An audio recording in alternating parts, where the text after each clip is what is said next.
2025 жылдан 20-21-22 июль күндері Ысыкөл облысының Чолпон Ата шаарынын ат майданында 4-чү эл аралык эстрадалык музыка аткаруучуларынын Make in Asia 2025 фестивалі өтөт.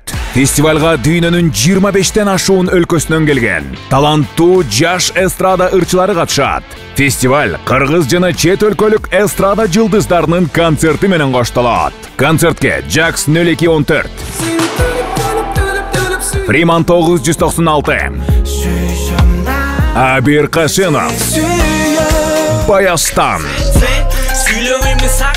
Тамга, Жейдеш, Бегимай Турузбекова, Руслан Асанкан, Трио Номад, жана Эра катышат. Фестивалдын ардактуу коноктору 1-чи Make in Asia фестивалынын жеңүүчүсү белгилүү ырчы Димаш Кудайберген.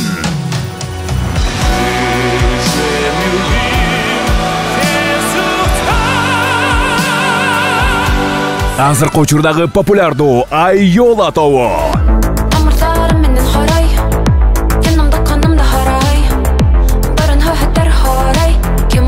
Жана Севак.